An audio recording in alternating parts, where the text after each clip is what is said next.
안녕하세요. 오늘은 신약 15강 누가복음 12장과 13장 두 장만 하겠습니다. 제가 먼저 해보니까 양이 좀 많고요. 좀 굉장히 종말에 대한 이야기도 있고 좀 우리가 구체적으로 알고 싶은 내용이 많습니다. 1절입니다. 1절에 그동안에 무리 수만 명이 모여 서로 밟힐 만큼 되었더니 예수께서 먼저 제자들에게 말씀하여 이르시되 바리새인들의 누룩 곧 외식을 주의하라. 어제 했던 11장의 뒷부분이 바리새인들과 대결 상황이었고 오늘 이어져서 계속 이제 그 이어졌던 이야기를 하실 건가 보다. 왜냐하면 1절에 보니까 바리새인들의 누룩 곧 외식을 주의하라 이렇게 말씀하셨어요. 이 경고는 외식이 아예 몸에 붙은 사람들인 거예요. 그런 바리새인들을 상대할 때 너희들 겉모습만 보고 속지 마라 이런 뜻이 아니고요. 그런 뜻이 아니라 이 유대인들을 말하겠죠. 지금 예수님의 이야기를 듣는 또 지금 성경을 읽는 우리들에게 하시는 이야기가 뭐냐면 바리새인들의 외식 같은 모습이 너희들에게도 있는지 발견될 수 있는지 너희 자신들을 살펴라. 지금 이렇게 이야기하고 있습니다. 외식을 누룩에 빗대신 이유는 조그만 그것이 얼마나 공동체 전체에 영향을 미치는지 누룩에 비유하고 있습니다. 외식과 위선에 대한 예수님의 처방은 하나님에 대한 두려움이에요. 그들이 하나님을 두려워하지 않기 때문에 하나님이 아시고 있고 보시고 있다는 생각을 하지 않기 때문에 그들이 그렇게 외식한다는 거예요. 그래서 외식과 위선의 처방책은 하나님을 두려워하는 것이기 때문에 이어서 4절 5절에 하나님에 대한 두려움을 말씀하고 있습니다. 우리도 그렇죠. 사람은 속일 수 있지만 하나님을 속일 수 없잖아요. 고람돼요. 하나님 앞에서 살아가는 우리들이잖아요. 4절 5절 내가 내 친구 너희에게 말하노니 이때 친구라고 이야기하시는데 이 친구는 지금 누가복음 여기하고요. 그 다음에 요한복음 15장에서 내 친구 이렇게 두 번만 신약에 나오게 됩니다.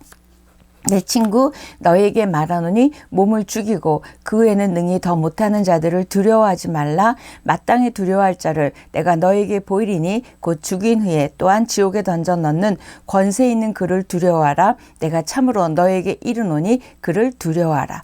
지금 보니까 두려워하라.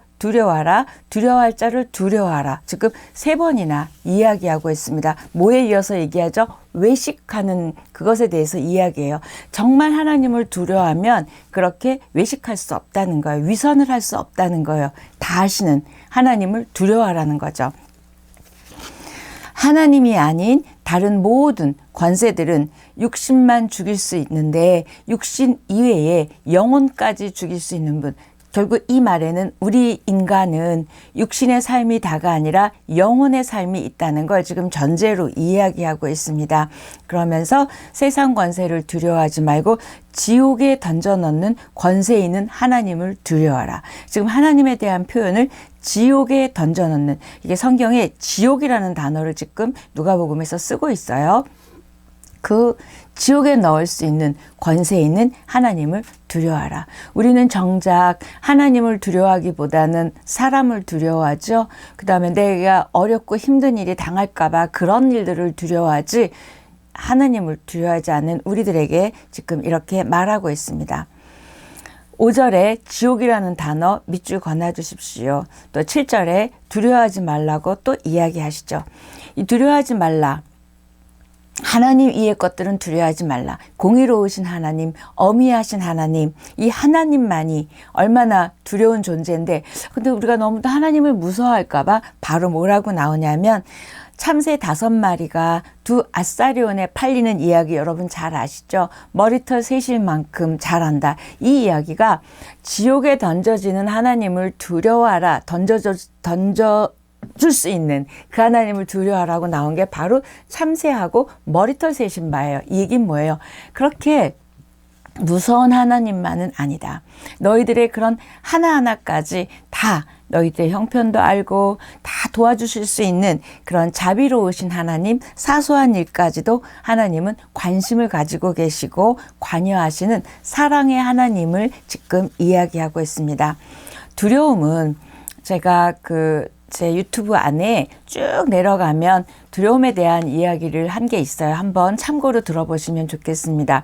두려움은 우리의 감정이라고 생각해. 무서워 이러잖아요. 그게 아니라 두려움은 사단이 뿌리는 어둠의 영입니다. 그래서 철저하게 사단과의 전쟁이에요.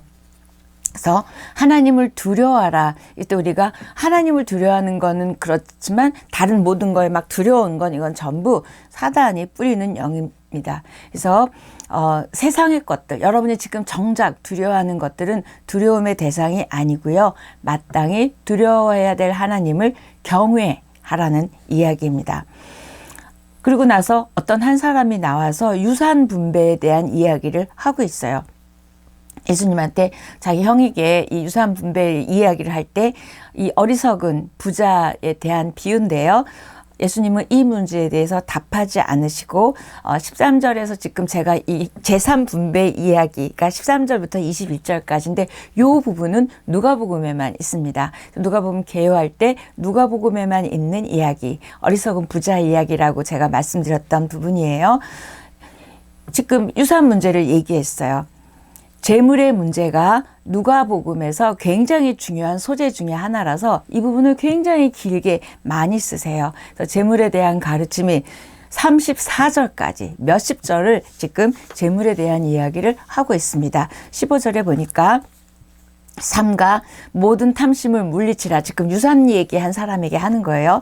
사람의 생명이 그 소유에 넉넉한 데 있지 아니하리라 하시고, 결국 재산이 탐욕을 만족시킬 수는 있지만 그 재산이 너의 영원한 생명과는 아무 상관이 없다. 그 이야기를 하시는 거죠.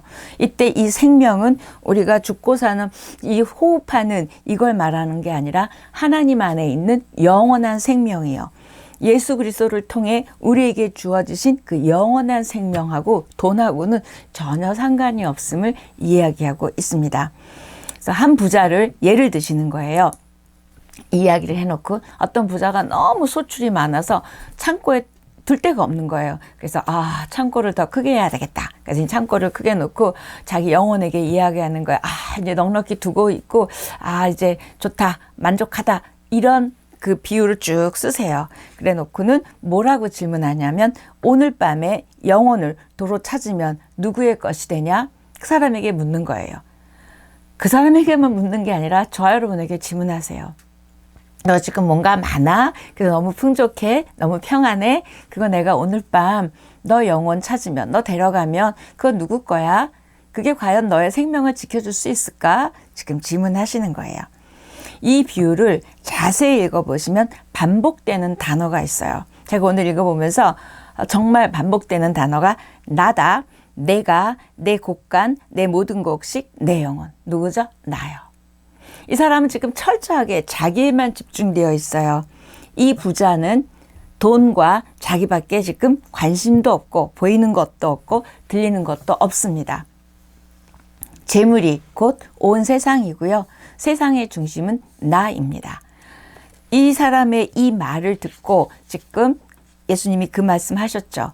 이 부자가 제가 돼가서 한번 생각해 봤더니 이 부자가 전혀 생각하지 않은 게 있어요.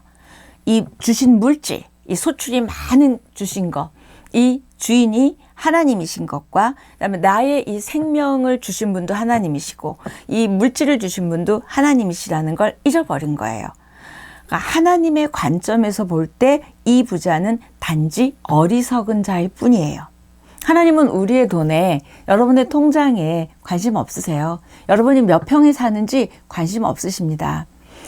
지금 어리석은 자일 뿐이에요. 하나님 보실 때는. 저와 여러분도 하나님 보실 때 어리석은 자일 뿐이지 않기를 바랍니다. 그래서 어리석은 부자 비유라고, 성경에 어리석은이라고 하지 않지만 하나님 관점에서 볼 때는 어리석은 거죠. 결국 비본질적인 것을 본질적인 것으로, 이게 다라고 착각하고 가치의 우선순위를 혼동했기 때문이에요. 근데 이 우선순위를 바꾸는 건 우상이거든요. 하나님보다 위에 있는 건 우상이거든요. 지금 이 비유를 이야기하고 있습니다. 21절. 지금 재물에 대해서 계속 이야기하는 거예요. 자기를 위하여 재물을 쌓아두고 하나님께 대하여 부여하지 못한 자가 이와 같으니라. 그 사람 비유를 얘기하는 거예요. 나를 위해서는 많이 쌓는 거예요. 그런데 하나님께 대해서 부여하지 않대요. 우리는 내가 성경 많이 읽고 기도 많이 하고 예배 많이 드리면 하나님께 대해서 참 부요한 자라고 영적인 생활을 참 잘한다고 착각합니다. 지금 그 이야기를 하고 있는 게 아니라 지금 이 배경 말씀은 뭐죠? 재물, 재정에 대해서 지금 이 이야기를 하셨어요.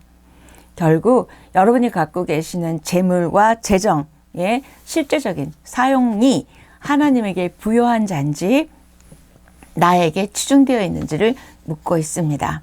하나님이 맡기신 재물을 하나님 나라와 또 어려운 사람들과 이렇게 나누는 삶을 살으라고, 이게 하나님께 부요한 자라고 이야기하고 있습니다. 우리는 예배 많이 드리고 요새 성경 많이 읽죠. 난 하나님께 참 많은 시간을 드려. 나는 참 하나님께 부요한 자야. 아니에요. 지금 그 얘기 아닙니다. 25절. 그러면서 우리가 얼마나 재정에 대해서 염려를 많이 해요. 여전히 재정 이야기 하실 때 염려라는 단어와 근심이라는 단어를 갖고 오세요. 25절. 너희 중에 누가 염려함으로 그 키를 한 자라도 더할 수 있느냐? 그런즉 가장 작은 일도 하지 못하면서 어찌 다른 일들을 염려하느냐? 염려하지 말라. 우리가 1년 365일 살면서 염려하지 않는 날이 몇 날이나 될까요? 염려는 비신앙적인 태도라고 우리 하나님 말씀하시는 거예요. 저 여러분이 염려와의 전쟁을 선포하기를 축복합니다. 하나님은 우리를 살리시고 또 죽이시고 다 하실 수 있는 분이시니까 염려하지 말라는 거예요. 또 하나는 하나님은 너의 필요를 아니까 다 주실 수 있으니까 염려하지 말라는 거예요. 또 하나님은 가장 좋은 걸 주시는 분이니까 염려하지 말라는 거예요. 무턱대고 염려하지 마, 이게 아니라 이런 모든 내용들이 포함되어 있으면서 염려하지 말라 이야기합니다. 그럴 때 저와 여러분에게 슬금슬금 올라오는 생각이 있죠. 당장 먹을 게 없는데, 갈 집이 없는데, 그쵸? 우리의 이 의식주는 사실 실제적인 문제입니다. 우리가 뭐 재산의 증식이라든지 뭐 쌓아놓고 사는 걸 바라는 것도 아니에요. 가장 기본적인 이 필요의 충족에 대해서는 우리가 염려하게 되고 근심하게 되고 절절하죠. 절실해지기 마련입니다. 그런데 하나님 그거 모르실까요? 그거조차 하나님께 맡기라고 말씀하시면서 염려하지 마라, 근심하지 말라 말씀하십니다. 근심과 염려는 사실 우리의 습관이기도 해요. 정작 정말 그거 지금 염려하지 않아도 돼요. 앞으로 얘가 이러면 어떡하지? 앞으로 내가 이렇게 지금 얼마의 전세 살고 있는데 이렇게 되면 어떡하겠지? 앞으로에 대한 염려가 사실 많죠. 그걸 중지하라고 이야기하십니다. 그것에 지배당하지 말라는 거예요. 염려하지 말라, 근심하지 말라는 그 문제에 의해서 지배당하지 말라. 하나님께서 하시겠다. 하나님을 믿을 때 그 염려와 근심은 사라질 줄 믿습니다. 그러면서 31절, 다만 너희는 그의 나라를 구하라. 그리하면 이런 것들을 너에게 더하시리라. 마태복음 6장 33절에 있었던 오직 하나님의 나라를 구하라는 이 말이 누가복음에선 이렇게 그의 나라를 구하라. 그리하면 이런 것들을 더하시리라. 하나님 나라를 구하면 물질적 필요를 채워주신다는 거예요. 이건 무슨 뜻일까? 그럼 내가 기도만 하고 말씀만 보면 하나님이 다 채워주신다는 이야기인가? 그 설명은 아니고요. 하나님 나라를 구한다는 건 뭐냐면 하나님이, 나라는 뭐예요? 국민 영토 주권이잖아요. 그러니까 하나님의 나라, 하나님이 다스림을 받는 여러분의 삶이 되라는 거예요. 내 생각, 내 중심이 아니라 하나님이 나를 다스려 주시는, 말씀으로 다스림 받고 이렇게 다스림 받는 것이 내가 하나님의 나라가 되는 거거든요. 그러니까 하나님 나라를 구하라. 그럼 내가 내 생각대로 가지 않고 하나님의 다스림과 통치와 말씀에 순종하겠다는, 그걸 구하라는 거예요. 하나님 말씀이 내 안에서 힘을 얻고 내 안에서 그 말씀이 흥왕케 되고 능력이 되어서 내가 왕이었던 그 자리를 내려놓고 이제는 그걸 부인하고 하나님이 왕 되시게 해드리는 것이 하나님의 나라를 구하는 거예요. 하나님의 나라를 기도하는 거예요. 근데 우리는 하나님의 나라를 위해서 선교도 가고 뭐 여러 가지 일들을 하는 것도 포함이지만 그 뭐 선교를 가고 뭘 가고 하려면 일단 내 안에서 내가 왕의 자리에서 내려와야 됨을 이야기합니다. 주인이 누구냐에 따라 하나님의 나라가 되기도 하고 내 나라가 되기도 합니다. 우리는 하나님의 나라를 구한다고 하지만 내 나라거든요. 내 생각, 내 마음, 내 감정으로 우리는 삶을 이끌고 가는 한 하나님의 나라는 아니라는 거죠. 저와 여러분의 삶이 하나님이 들어오셔서 왕 되시고 다스리시고 통치하시는 것을 따라가는 우리에게 축복합니다. 우리가 무언가에 매여 있잖아요. 그게 매여 있으면 그게 왕이거든요. 내가 돈에 매여 있으면 돈이 왕이에요. 돈의 나라에 내가 있는 거예요. 또 뭔가에 딴 거에 매여 있으면 그게 나를 다스리는 거죠. 그래서 우리가 무언가에 매여 있지 않고 하나님이 다스리고 통치하는 하나님을 주인으로 왕의 자리로 모시는 저와 여러분이 심령이, 가정이, 삶이 하나님의 나라 되기를 축복합니다. 그러면 다 채워주시겠대요. 아멘. 35절입니다. 허리에 띠를 띠고 등불을 켜고 서 있으라. 이제 이 표현을 하시면서 주인이 밤에 집에 들어왔어요. 그랬더니 종이 깨어 있었어요. 어서 오세요 주인님 그랬겠죠. 그랬더니 그 종을 보고 주인이 내가 수종을 들겠다는 거예요. 너무 감동을 받은 거예요. 그래서 종들에게 수종을 들겠다는 말이 나옵니다. 주인과 종의 역할이 마치 뒤바뀐 모습을 말씀하고 있어요. 뒤바뀐 모습? 뭐가 생각날까요? 누가복음에서는 약한 자, 없는 자, 눌린 자, 또 과부, 고아 이런 어려운 힘든 사람들이 사회적으로든 경제적으로든 어려운 사람들의 역전이죠. 역전해서 하나님이 살리시고 바꾸시죠. 이 표현이 지금 주인이 들어왔는데 맞아주는 그 종에게 거꾸로 주인이 섬기겠다는 표현을 하고 있습니다. 이 표현은 뭐냐면 언제 오실지 모르는 우리 인자의 오심, 그러니까 예수님이 오시는 것에 대비하면 그래서 그분이 오시는 걸 맞으면 그분이 우리를 섬겨주겠다는 거고요. 그걸 하지 않으면 재난을 당한다, 힘들어진다, 어려운 일을 당한다 이야기합니다. 40절인데요. 그러므로 너희도 준비하고 있으라. 생각하지 않은 때에 인자가 오리라. 언제 올지 몰라요. 그래서 근데 진짜 깨어 있었어요. 그러면 그분이 우리를 섬겨주겠다는 거예요. 그분이 죽으심으로 우리를 구원시켜 주시는 그 이야기를 이렇게 종들에게 주인이 와서 수종든다는 표현을 하고 있습니다. 예수님은 긴장하고 깨어 있으라는 말씀을 하시면서도 복이 있으리라는 말씀을 3번이나 하세요. 37절, 38절, 43절.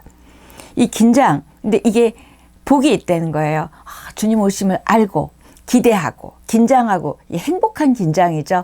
언제 오시나 잘 준비하고 기다려야지. 이걸 지금 복이 있다고 표현하셨어요. 저와 여러분이 주님 오시면 어떻게 두려운 게 아니라 늘 깨어있기 때문에 행복한 긴장감으로 우리 주님을 기다리는 저와 여러분이 됐으면 좋겠습니다. 이 단어 너무 좋지 않아요? 행복한 긴장감. 제가 쓰고도 너무 흡족했어요. 오늘도 우리는 행복한 긴장감으로 주님을 기대하고 깨어서 살아가는 우리이기를 바랍니다. 그랬더니 베드로가 이렇게 얘기합니다. 이 비유를 누구한테 얘기하시는 거예요? 저기 수많은 사람들에게 얘기하시는 거예요? 우리 제자들에게 하시는 거예요? 이렇게 베드로가 질문을 해요. 이 질문도 여기 누가복음에는 있습니다. 사실 이거랑 비슷한 본문이 마태복음 24장 45절 51절까지 그 사이에 있는데 그때 베드로의 질문은 나오지 않는데 누가복음 여기서는 베드로가 질문합니다. 그랬더니 예수님이 청지기 그 질문에 대한 답으로 청지기 비유를 들어주세요. 42절 주께서 이르시되 지혜 있고 진실한 청지기가 되어 주인에게 그 집 종들을 맡아 때를 따라 양식을 나누어 줄 자가 누구냐. 청지기는 위에서 주신 분 명령을 따라서 잘 섬기는 거죠. 그래서 또 아래로는 밑에 사람들을 관리하고 위로는 위에서 명령한 것을 잘 지키는 게 청직입니다. 그래서 우리가 뭐 재물도 그렇고 시간도 그렇고 우리가 자녀도 그렇고 우리에게 맡겨주셨다. 청직이라 그러잖아요. 지금 누가복음에 이 청직이라는 단어가 나옵니다. 그때 지혜롭고 진실한 종 밑줄그세요. 지혜롭고 진실한 맡겨진 우리들에게 필요한 건 지혜와 진실함입니다.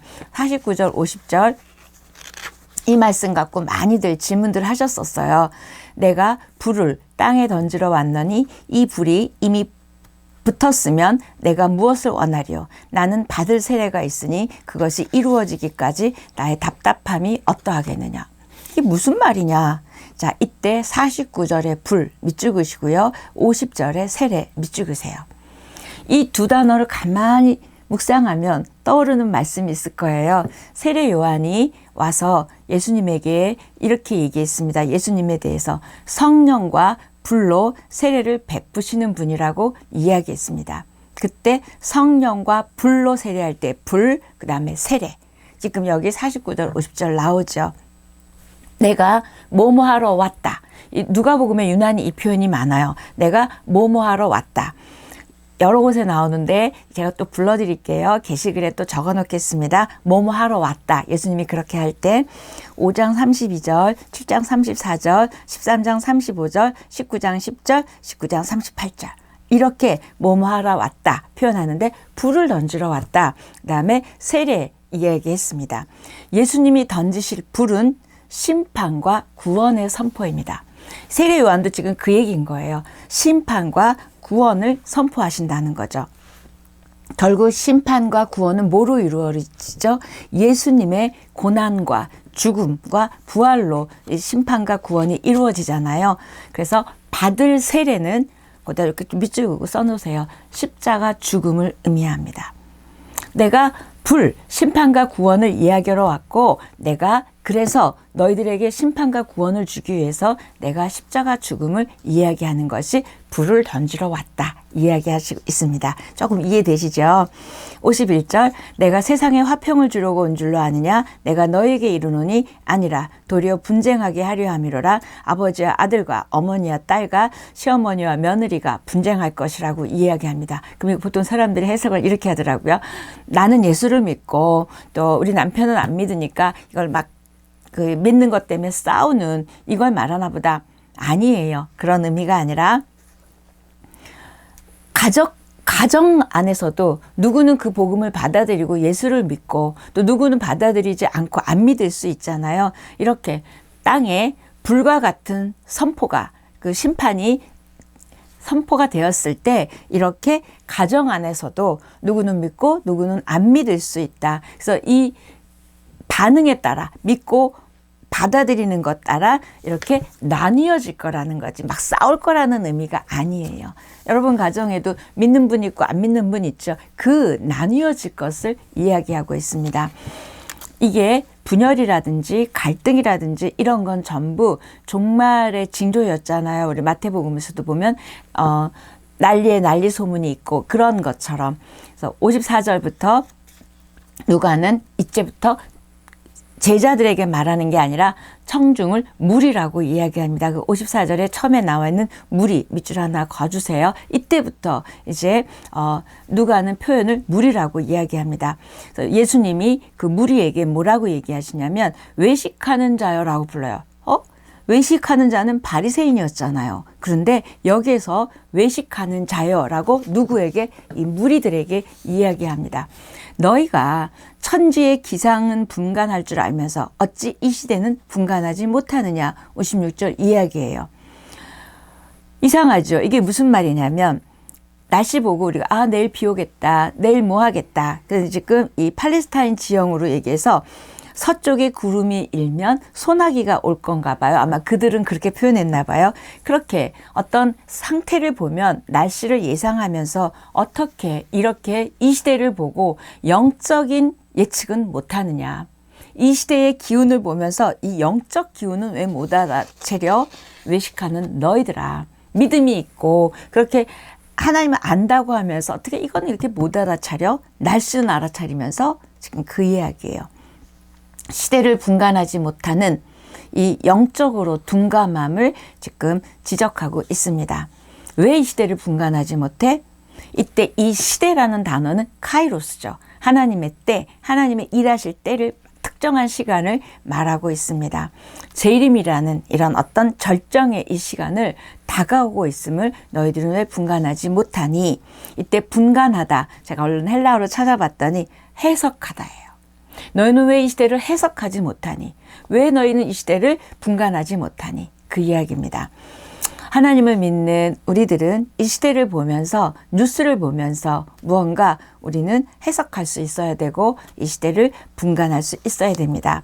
해석은 사실은 보이는 현상만이 아니라 보이지 않는 그 배후까지 보고 알아차리는 게 해석이죠.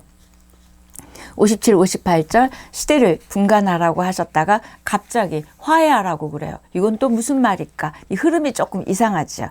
이때 인간관계를 화해하라는 말이 아니라 종말이 지금 오고 있는 이 메시지상의 화해하라고 이야기하잖아요.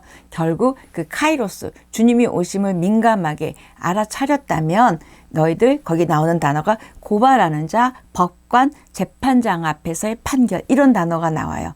이건 뭐냐면 하나님 앞에서 받게 될 종말론적 심판을 가리킵니다. 그러니까 너희들이 지금 이렇게 될 거야. 그러니까 빨리 화해해라. 그러니까요, 복음을 받아들이고 하나님을 믿어서 그들에게 그렇게 고발하고 법관하고 재판에 쓰고 옥졸에게 넘겨져서 옥에 가는 일이 없도록 하라는 표현이 화해하라. 시기대를 분간해, 그 다음에 빨리 구원을 받도록 해라. 이야기합니다. 굉장한 메시지입니다. 그래서 구원받을 수 있는 유일한 방법은 재판장 앞에 혹시 끌려가는 도중이라도 하나님과 화해하라는 이야기죠. 그래서 원문을 봤더니 이렇게 되어 있어요. 그로부터 풀려나도록 애써라. 그러니까 사단으로부터, 하나님 없는 것으로부터 풀려나도록 애써라. 이런 의미입니다.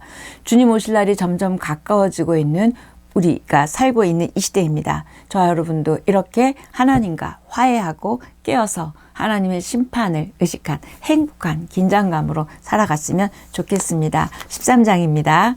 13장은 회개에 대한 말씀이에요. 근데 이 회개에 대한 말씀을 하시기 위해서 두 가지 사건을 예를 드는데, 첫 번째 사건이 뭐냐면 1절, 2절인데요. 그때 마침 두어 사람이 와서 빌라도가 어떤 갈릴리 사람들의 피를 그들의 제물에 섞은 일로 예수께 아뢰니 대답하여 이르시되 너희는 이 갈릴리 사람들이 이같이 해 받음으로 다른 모든 갈릴리 사람보다 죄가 더 있는 줄 아느냐? 너희에게 이르노니 아니라. 너희도 만일 회개하지 아니하면 다 이와 같이 망하리라. 밑줄. 너희도 만일 회개하지 아니하면 이와 같이 망하리라. 이 얘기가 뭐냐면 빌라도가 갈릴리 사람들의 피를 그 성전에서 드리는 제물에 섞었대요. 이 얘기는 갈릴리 사람들은 이 빌라도를 싫어했죠. 로마 이걸 싫어했어요. 그래서 이 갈릴리 사람들이 예루살렘에 와서 1년에 3번 절기 때 와서 이걸 제사를 드리는데 이때 많이 와 있었겠죠. 근데 그 사람들을 죽여서 제물에 피를 섞는 사건이 있었나 봐요. 그러니까 사람들이 저 사람들 왜 저렇게 죽어요? 그렇게 물으니까 예수님이 쟤네들 죄 때문에 죽은 거 아니야. 너희도 회개하지 않으면 저렇게 죽어. 그 사건을 가지고 이야기합니다. 이게 첫 번째 사건, 회개하라. 두 번째 사건은 그 망대가 무너졌어요. 뭐냐면 실로암 망대가 붕괴 사고가 있었습니다. 그런데 몇 명이 죽었냐면 18명이 죽었어요. 그러면서 예수님이 그 사건을 보면서 그 죽은 18명이 너희들보다 죄가 더 많아서 죽은 게 아니야. 너희도 회개하지 않으면 이렇게 죽을 수 있다. 죄 때문에 그런 게 아니다. 그래서 그 두 가지 사건을 이야기하면서 3절, 5절 동일하게 이야기하십니다. 회개하지 아니하면 망하리라. 경고하는 그 사건의 예입니다. 어떤 회개할 수 있는 기회로 초대하시는 거예요. 저와 여러분도 회개할 수 있는 기회를 하나님이 부르시는 거예요. 회개하고 열매 맺는 삶을 살지 않으면 이렇게 심판 때에 이렇게 앞의 사건처럼 두 번째 사건처럼 되는 이야기를 하고 있습니다. 저 여러분에게 오늘이라는 기회가 주어졌고 지금 삶의 기회가 있다면 우리가 또 회개할 기회, 사랑할 기회를 주신 거죠. 저 여러분이 회개해라. 그리고 회개만 하는 게 아니라 회개에 합당한 열매를 맺으라는 이야기가 바로 무화과 나무가 3년이 됐는데 열매를 못 맺었으니까 쟤를 베어버리라. 그러니까 이 사람이 아니요, 그냥 금년에는 좀 놔두고 한 번 금년 놔둬보죠. 이렇게 얘기해서 무화과 나무를 치우지 않아요. 뭐죠? 시간을 1년을 더 확보받은 거예요. 그냥 근데 한 시간만 더 주세요가 아니라 이 사람이 이렇게 표현합니다. 내가 두루 파고 걸음을 주겠습니다. 좀 열매를 맺도록 돕겠습니다. 회개하도록 돕겠습니다. 하나님의 자녀가 되도록 하겠습니다. 그러니까 시간을 좀 주십시오. 하나님의 심판이 유보된 거, 회개에 합당한 열매를 맺는 시간을 주는 이야기를 지금 그렇게 하고 있습니다. 근데 그리고 나서 안식일에 18년 된 꼬부라진 여인을 고치는 사건이 나오고 이때 이 꼬부라진 여인을 18년 된 여인을 고쳤다는 사건은 누가복음에만 나오는 사건이에요. 그러니까 당연히 또 안식일 했으니까 안식일 논쟁이 있겠죠. 근데 신기하지 않아요? 아까 실로암 망대에서 18명이 죽었어요. 지금 이 여인이 18년 동안 아팠대요. 왜 그랬는지는 전 모르겠어요. 그런데 제가 좀 찾아봤는데 잘 안 나와 있더라고요. 결국 이렇게 동일한 비유를 들면서 18이라는 숫자를 가지고 결국 그 여인을 뭐라고 표현하냐면 어떻게 안 고치냐. 귀신 들려 앓고 있었다. 귀신 들려 앓고 있었대요. 다른 번역, 지금 개역개정은 귀신 들려 앓고 있다 그러고요. 다른 성경은 연약함의 영을 지녔기 때문에 어떻게 안 고쳐주냐 얘기합니다. 결국 두 가지를 다 합히면 뭐예요? 사단에게 매여서 18년 동안 그렇게 꼬부라진 여인으로 아팠다는 거예요. 그리고 그 이야기를 화가를 내고 있는 회당장에게 이야기합니다. 16절 그 회당장에게 이렇게 얘기합니다. 18년 동안 사단에게 매임받은 이 아브라함의 딸을 안식일에 이 매임에서 푸는 것이 합당하지 아니하냐. 밑줄. 매임에서 풀어질 때 우리가 이렇게 회복되어지고 그 역할을 하러 누가복음 4장에서 내가 그래서 왔다 말씀하신 것처럼 지금 매임에서 풀고 아까는 뭐였죠? 귀신들에게 묶여 있었다 표현합니다. 그리고 나서 겨자씨의 누룩 비유를 얘기하십니다. 23절 어떤 사람이 또 물어봅니다. 주여 구원을 받는 자가 적으니까 그들에게 이르시되 좁은 문으로. 자기가 보니까 구원받는 자가 적은 것 같은 거예요. 왜? 유대인이 안 받아들이니까. 이 질문을 하니까 예수님이 이야기합니다. 좁은 문으로 들어가기를 힘써라. 구원으로 들어가는 문은 곧 닫힐 거다. 그때 닫히면 문 밖에서 이를 갈고 힘들어하게 있지 말고 그렇게 표현하죠. 슬피 울며 이를 갈고 있지 말고 그럴 때 그 밖에 있는 사람이 내가 주님도 알고 주님하고 식사도 했어요. 그리고 항변할 거라는 거예요. 그때 주님은 이야기하신대요. 나 너 몰라. 그러니까 떠나. 이렇게 얘기하실 거래요. 그러면서 나중된 자가 먼저 되고 먼저 된 자가 나중될 자 있다고 이야기합니다. 구원의 종말의 메시지죠. 이때 헤롯이 예수님을 죽이려고 할 때 예수님이 여우에게 가서 말해라. 헤롯을 여우라고 이야기합니다. 나를 죽이려고 해? 괜찮아. 나는 그래도 귀신을 쫓아내고 병을 고칠 거야. 그리고 3일에는 내가 완전하여지리라. 이 3일에 완전하여지리라는 뭐죠? 부활하실 것이다. 이 이야기는 9장 22절에 본인의 순환 예고를 말씀할 수 있었던 거예요. 헤롯의 위협이 어떠하든지 나는 사람 살리는 일, 구원하는 일을 계속하겠다는 표현을 하십니다. 그리고 나서 예루살렘이 무너지고 황폐하게 될 것을 말씀하고 끝납니다. 저도 오늘 끝납니다.